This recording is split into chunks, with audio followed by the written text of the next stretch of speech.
Chapter 11. A Sense of Purpose, 1992. The year 1992 began peacefully. Lainey and I took a trip to a ski lodge in the beautiful Laurentians. She skied, and I rested, walked, and massaged my mind. I thought about the chaos I was living in, economic shambles, and selling real estate which did not fulfill me. That past fall, I had changed the asset mix of our retirement funds. Asset allocation was something I had intuitively been doing for 2 decades. I became aware of my perceptions of risk versus volatility in financial matters and how this related to my life.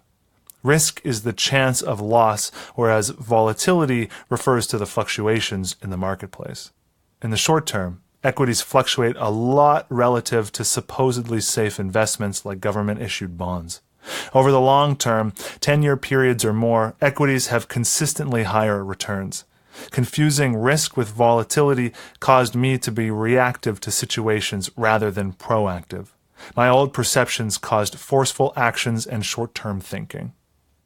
I could try to force events or learn to go with the flow.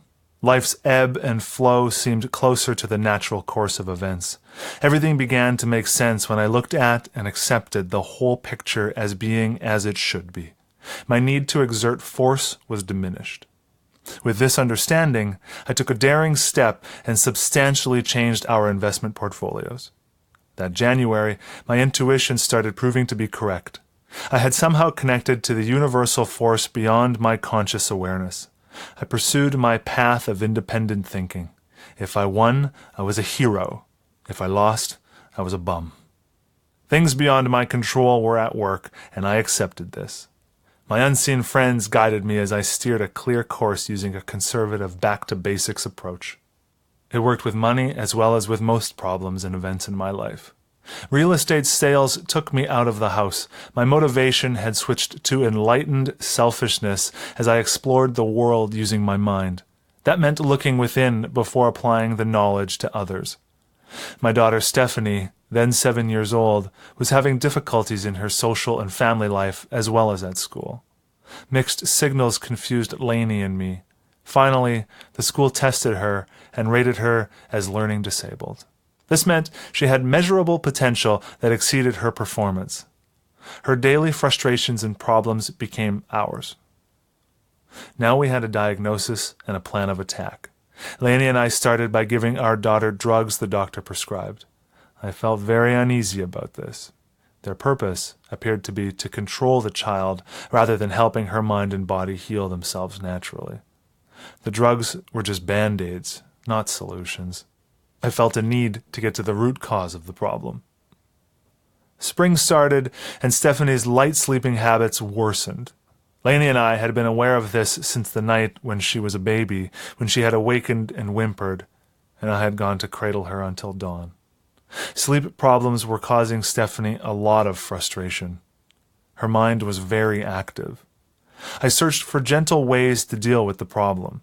Usually around midnight, Stephanie and I went for a walk. We talked about life. For a 7-year-old, that means counting stars and smelling apple blossoms.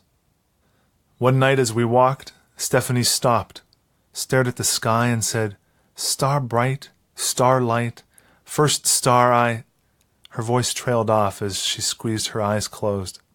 I looked at the stars through her eyes and realized they were God's tears of joy. Then I reworded the Wish Upon a Star theme and said, "Stephanie, I believe it's meant to go like this.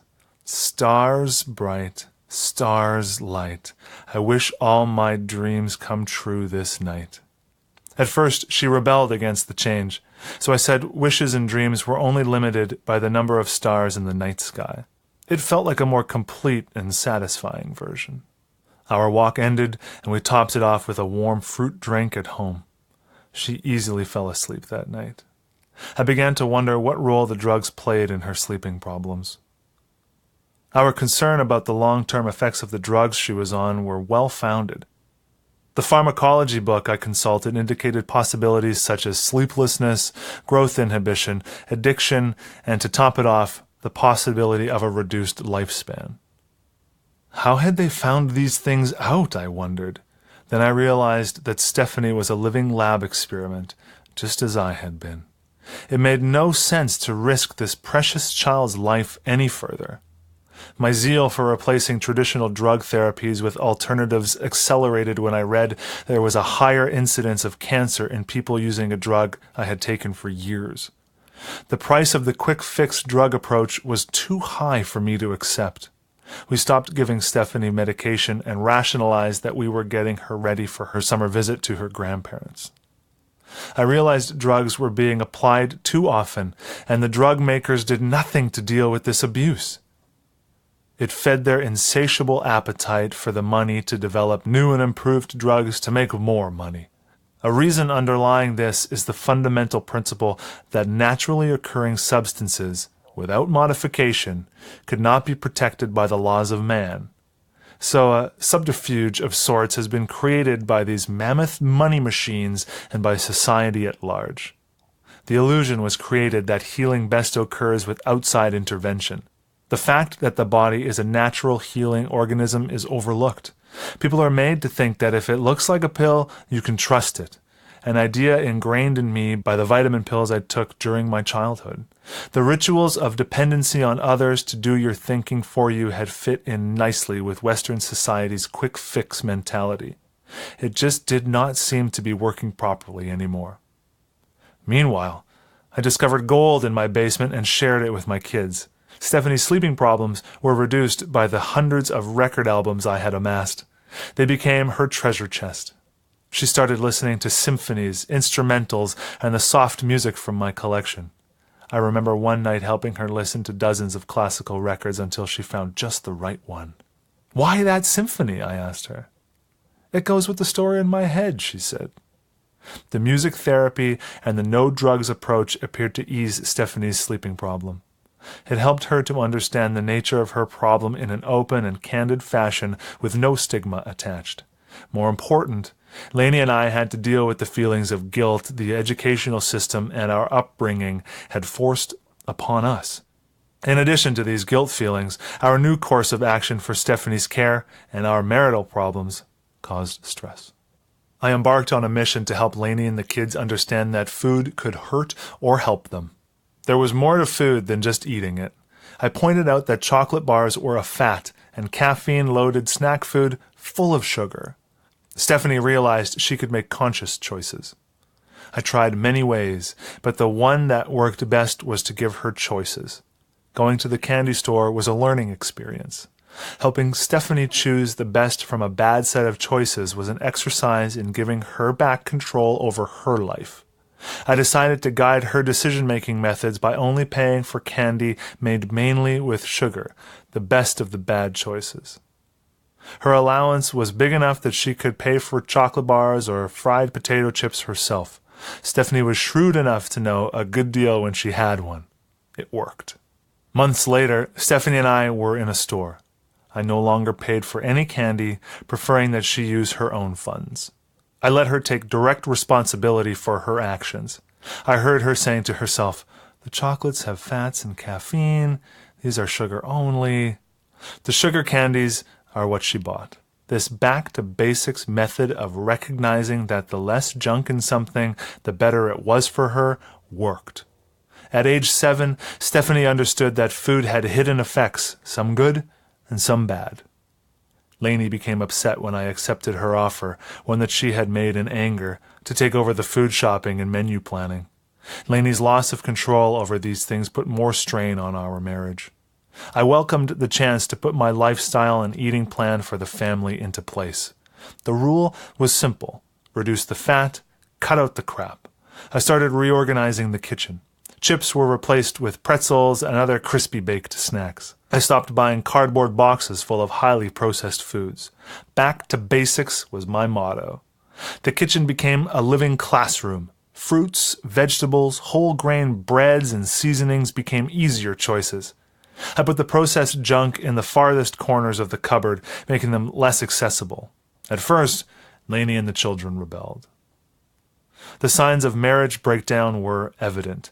Lainey felt she could not talk to me and had chosen to get chocolate bars for her and the kids and hide them in her car, yet there was a board in the kitchen on which anyone could write their needs or wants. I filled everyone's orders on my shopping trips. Our daughter's health care was being challenged by two widely diverse approaches and our adult egos. Neither one was necessarily the only choice, yet conflicts between them represented a fertile foundation for marital discord. My approach was becoming more of a philosophy of life than just a way of eating. My belief in the spiritual world seemed clearer the more I got back to natural eating, healing, and playing.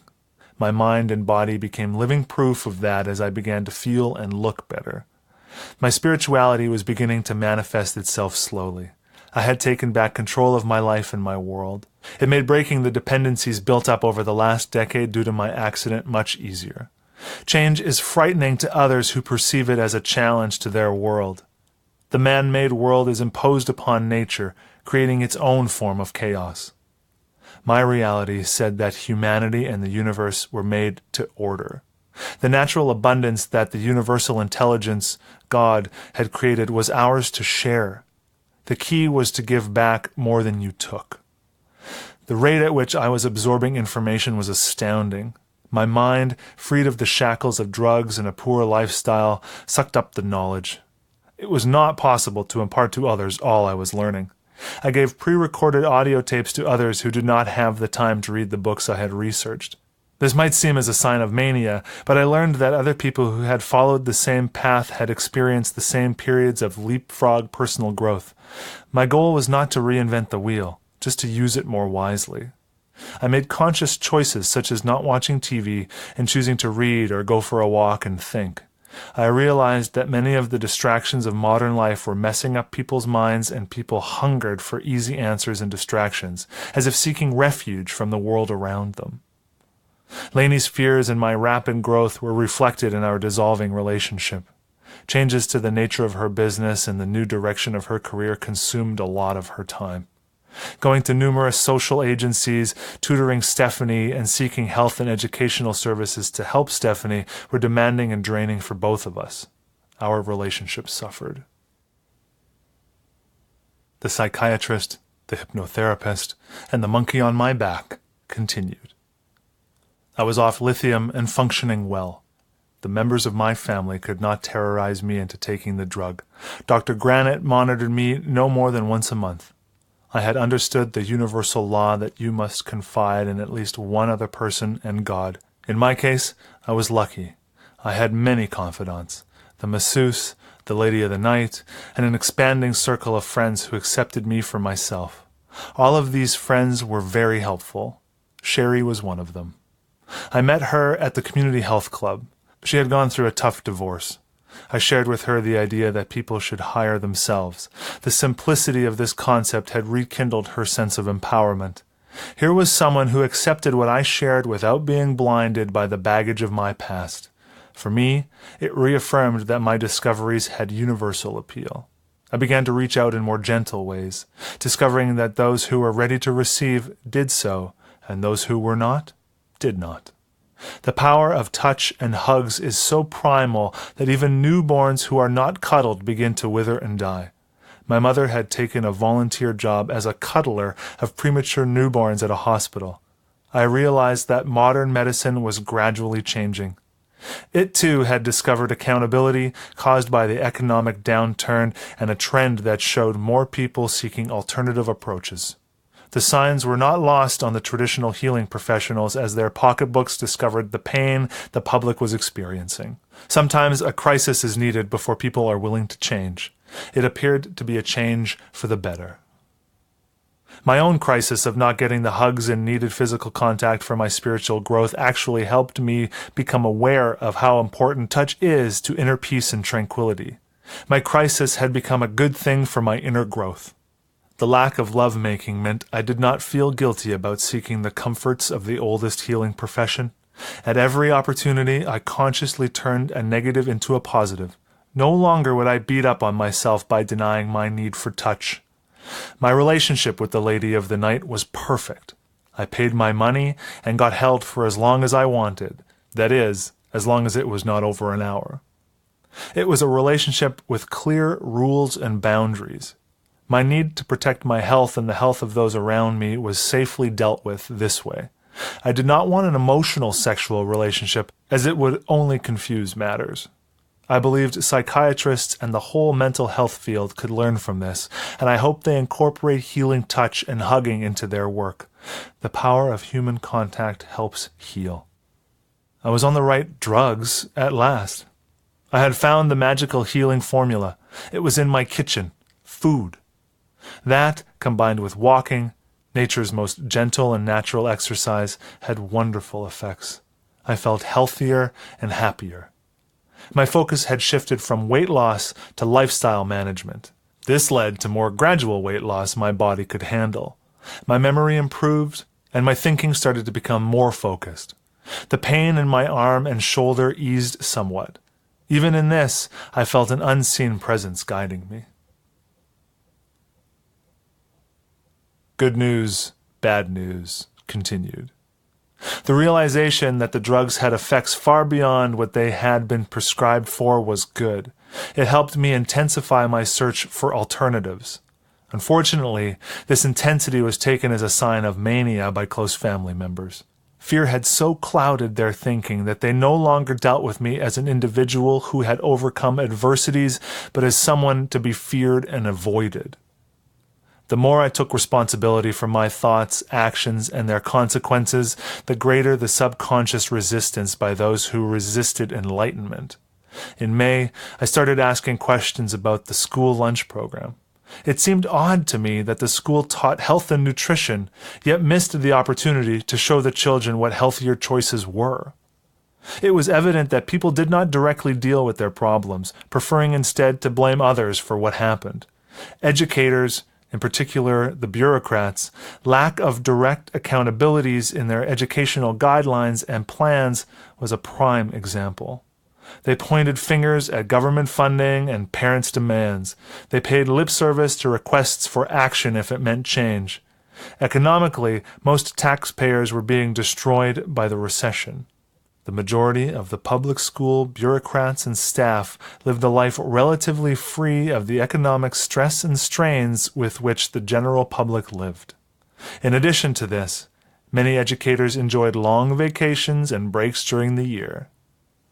This high degree of comfort, combined with the lack of accountability, created a defensiveness on their part and bred complacency that obstructed their focus, which should always be the children. They feared that change could disrupt their domain and even destroy their security. Their addictive relationship to power and big paychecks and substantial benefits overcame their public mission of educating children. Parents are just as responsible for this state of affairs. Their fear of change was evident in the way they initially dealt with my suggestions. Something had to give. The bad news is that I realized it was our children who were paying the price. How badly they were paying was becoming evident to me with my children and most educators' desires to keep the status quo. The economic crisis became their reason for cutbacks. This was evident in their resistance to test Stephanie as I had requested of her teacher the year before. In a sense, the bureaucratic mentality tied the teacher's hands. Stephanie's reading problems had gotten worse over the year. The school had a policy of whole word reading, but it was okay for a teacher to use other methods to benefit their students. The whole word approach is when children learn words as whole units. Then the children break the words down into parts and learn how to make them into new words. There was one problem with this.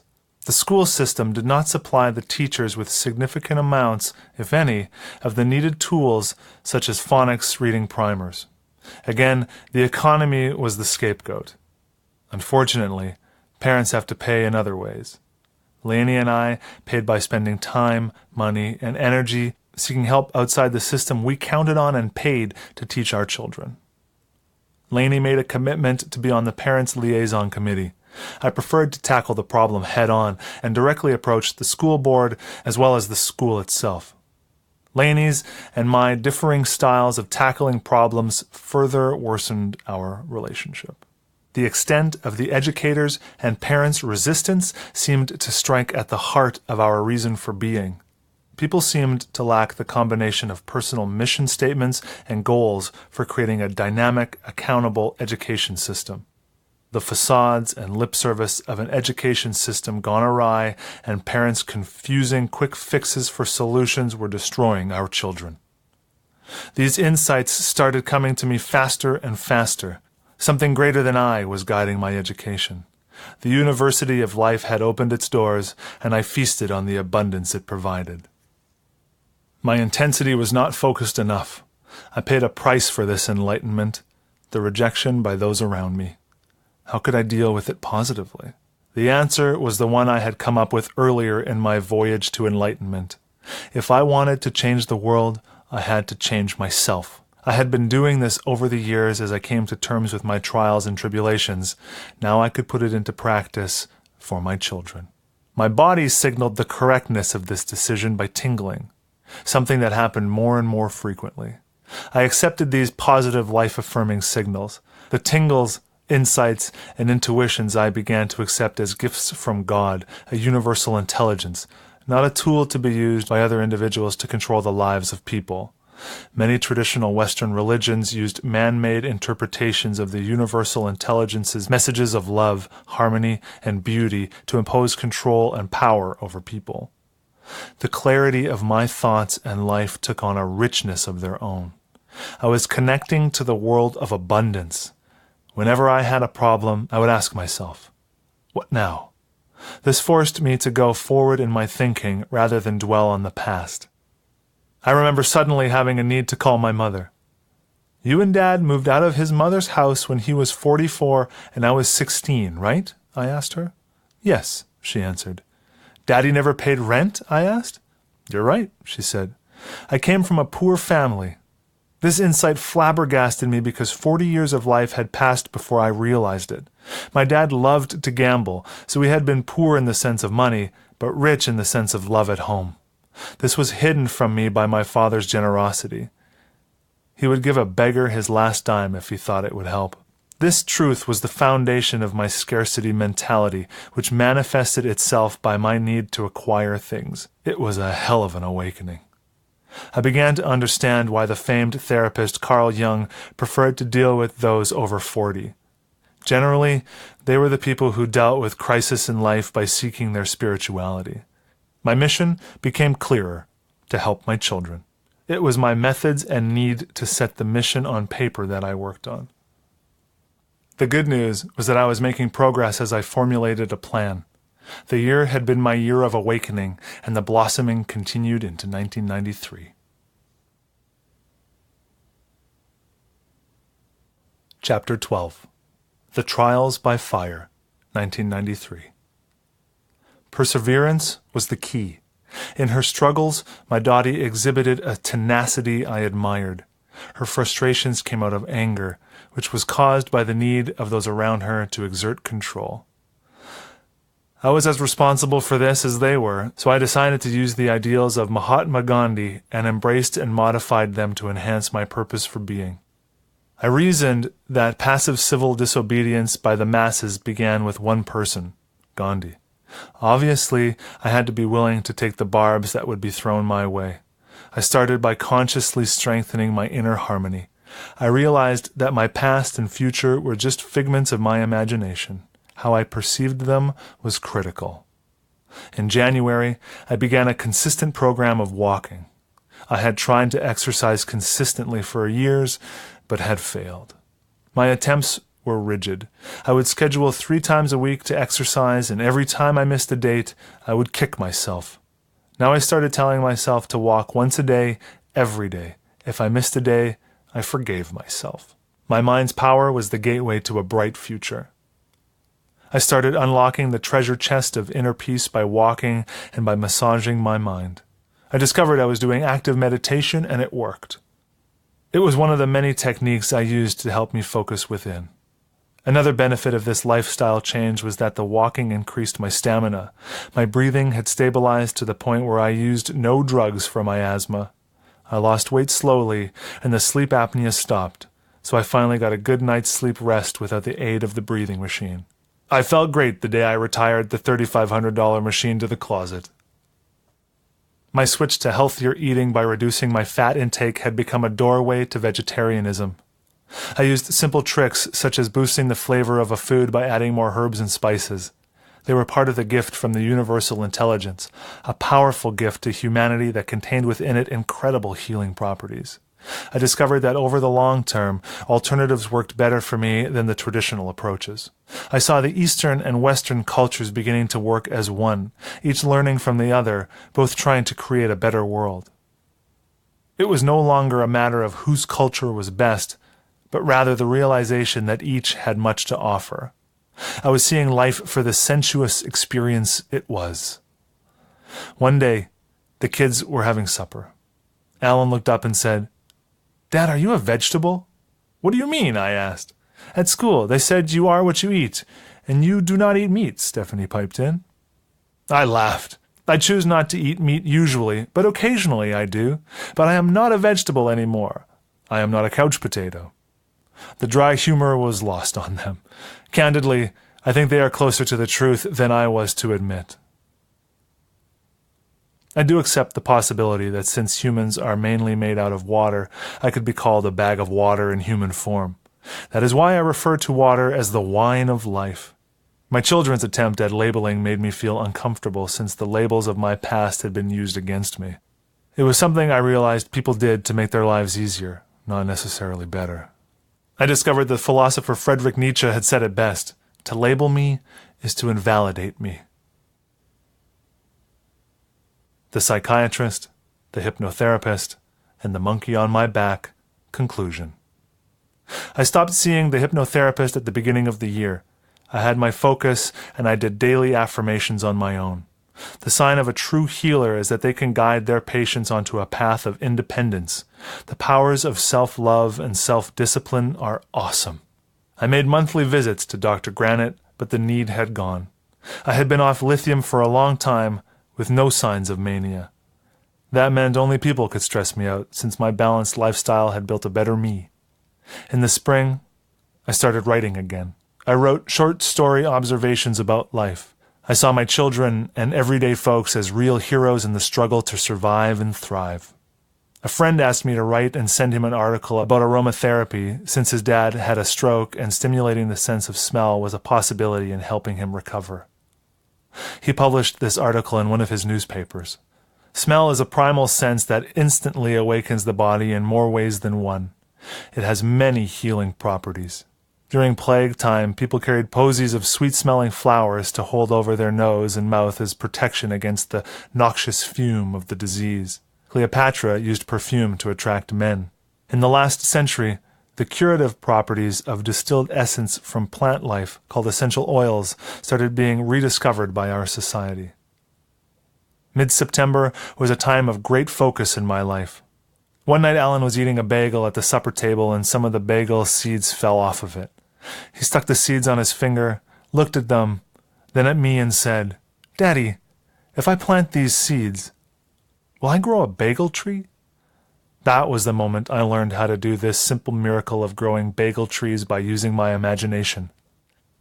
That was when I wrote my signature story, The Miracles I Have Seen, How to Grow a Bagel Tree.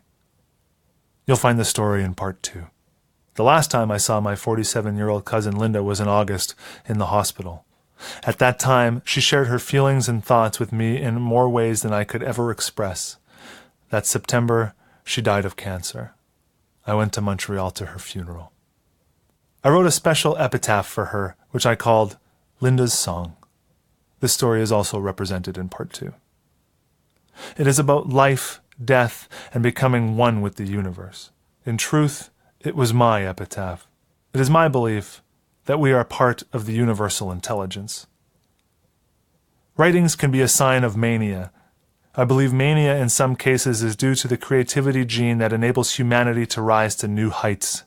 The danger is that the natural mechanism can break down and cause people to get out of control. Genetic manipulation is a two-sided sword. The excitement over genetic changes to life forms is due to the possibility of great profits. Natural substances cannot be patented.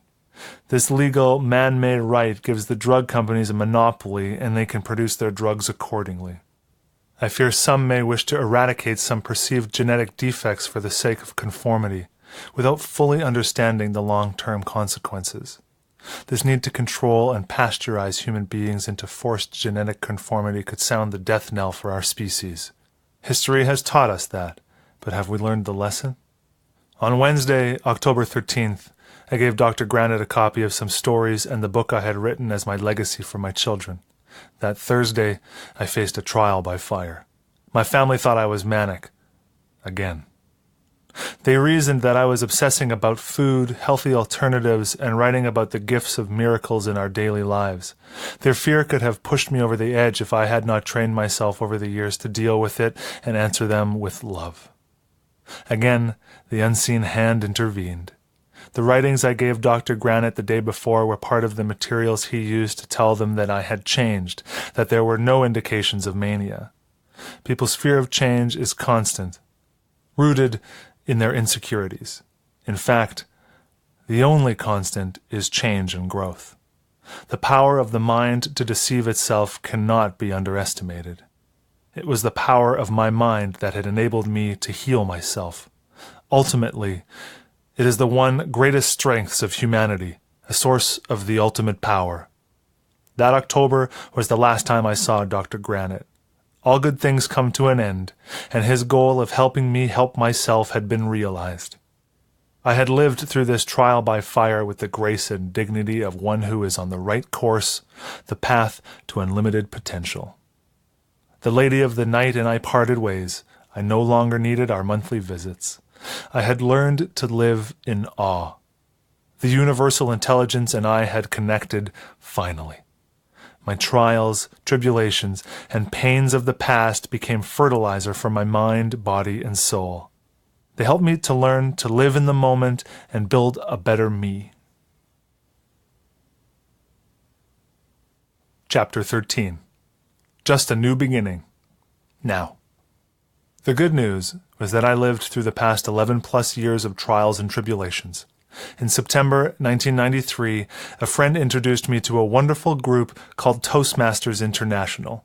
It was an international non-profit speaking organization dedicated to helping people help themselves learn to speak in public. On my first visit, a guest who had written articles for magazines, including Reader's Digest, told me that the group and I were in for a real treat. At that time, I did not know what she meant. Today, I do. You see, that was the day I first shared my mission in life publicly. My guardian angels said it to me, and here it is. I vow, each and every day, to share with you the miracles I have found in this greatest of gifts called life. My mission is not to change the world, but to fine-tune it for my children, all children. It is not the noblest of missions, just my reason for being. It took me 41 years of living to discover that my life is a gift, a treasure to be nurtured so that you and I may continue to grow and make this a better universe. I am, as you are, a citizen of no land, but a citizen of the universe. Ken Vegotsky.